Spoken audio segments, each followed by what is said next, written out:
नमस्कार बंधुरा रिधि किचेने सबाइके स्वागत जानाई आबार एकटा नतून और खूब सहज रेसिपि निये चले एसेछि आपनादेर संगे। आज आमरा बोलबो किभाबे दूध चितई पिठेटा आमरा करछि। एखाने किन्तु आमी बाजार थेके केना शुकनो चालेर गुঁড়োटा व्यवहार करेछि और आमी करे देखाच्छि ठीक कत सहजे एटा आपनारा बानाते पारबेन। प्रथमे आमी एखाने 1 लिटार दूध एखाने कड़ाईते दिए दिচ্ছি और दूधटाके खूब भालो करे फुटिए नेब। एखाने आमी दूधेर मध्य एलाच दिएछि और दिচ্ছি सामान्य परिमाणे गुঁড়ो दूध। दूधटा सामान्य गरम हওয়ার संगे संगे এই गुঁড়ো दूधटा दिए आमरा मिशिए नेब, ना होले दला पाकिয়ে যেতে পারে।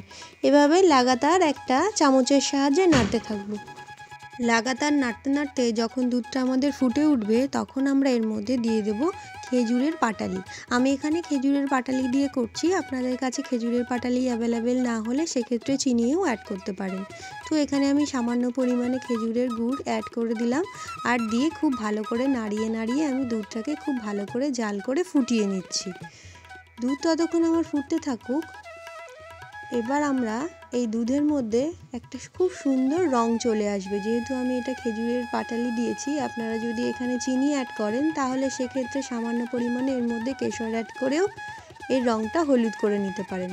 এর মধ্যে দিয়ে দিচ্ছি সামান্য পরিমাণে লবণ। অবশ্যই এই লবণটা দেবেন, তাহলে কি পিঠে খুব ভালো লাগবে, কারণ লবণ না হলে কোনো খাবারেই কিন্তু ভালো স্বাদ হয় না। এবার এভাবে দেখুন আমার কিন্তু এখানে পুরো এটা রেডি হয়ে গেছে।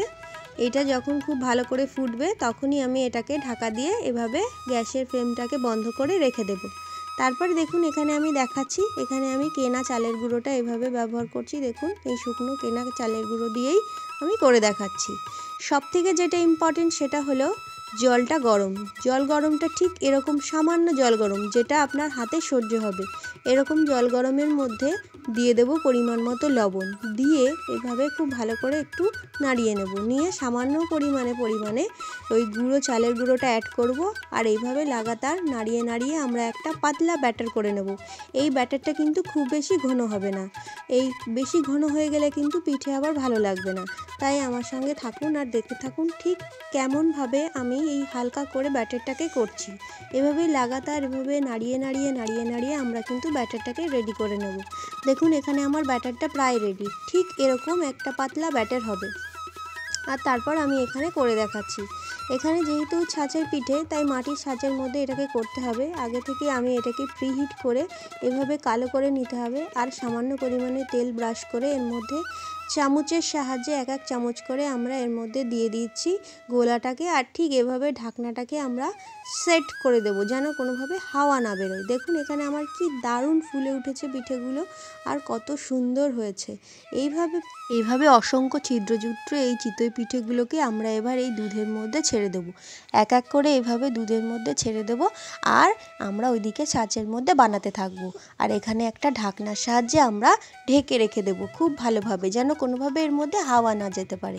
দেখুন আমার অসংখ্য ছিদ্রযুক্ত এই চিতই পিঠে কিন্তু একেবারে রেডি হয়ে যাচ্ছে। তাই আপনাদের যদি আমার এই সহজ রেসিপি পছন্দ হয় তাহলে অবশ্যই আমার চ্যানেলকে সাবস্ক্রাইব করে আমার সঙ্গে থাকবেন, তাহলে আমি আরও ভালো ভালো রেসিপি আপনাদের সঙ্গে শেয়ার করতে পারবো। আমার চ্যানেলে অলরেডি আরও পিঠের ভিডিও রয়েছে, আপনারা যদি জানতে চান তাহলে খুব সহজ পিঠের রেসিপি অবশ্যই আমার চ্যানেলে গিয়ে দেখে নেবেন।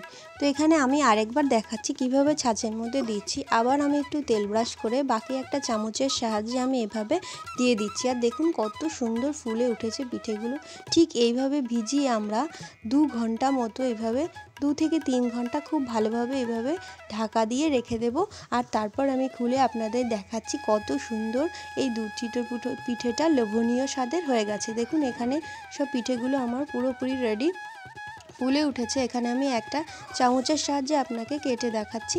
দেখুন কত সুন্দর নরম জুসি আর কত লোভনীয় হয়েছে। এতক্ষণ আমার সঙ্গে থাকার জন্য অসংখ্য ধন্যবাদ। দেখা হবে পরের ভিডিওতে।